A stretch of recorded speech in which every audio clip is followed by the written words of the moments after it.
দেখলাম। আবার এর জন্য আমার দোষ দিয়েন না। সরকার তার খরচার জন্য টাকা ছাপাইতেছে ঋণ করিয়া। এই যে রমজান আসতেছে, আপনি দেখেন জিনিসপত্রের দাম কেমনে পাগলা ঘোড়ার মতো বাড়তে থাকে।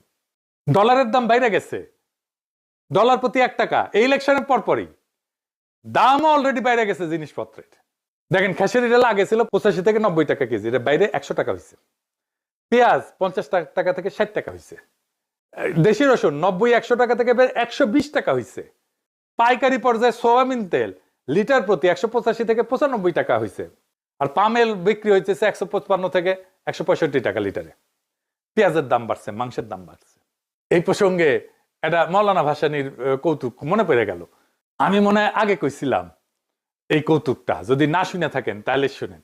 তো মৌলানা ভাসানী বক্তৃতা দিচ্ছে, তার পাশে বসে আছে মশিউর রহমান জাদু মিয়া।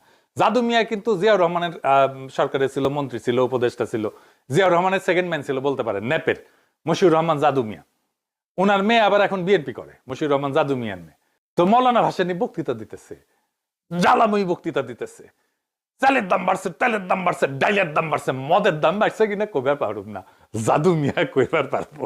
বুঝছাও, মানে জাদু মিয়া নাকি ছিল আর কি প্রচুর একটা সিস্টেমের মধ্যে বেস্ট অফ বেস্ট ছিল আর কি, জানা যায়।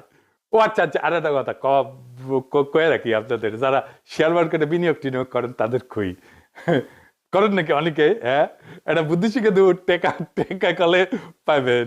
হ্যাঁ, লাভ করতে চান যদি আমি কয়ে দিই, তবে কন্ডিশন আছে, আমার কলে 10% দামা লাগবে, বুঝছাও। লাভের 2 ভাবে লাভ করতে পারবেন। ইলেকশনের পরে যে দল জিতে তাদের সাথে রিলেটেড কোম্পানিগুলোর শেয়ারের দাম ইউজুয়ালি বাড়ে।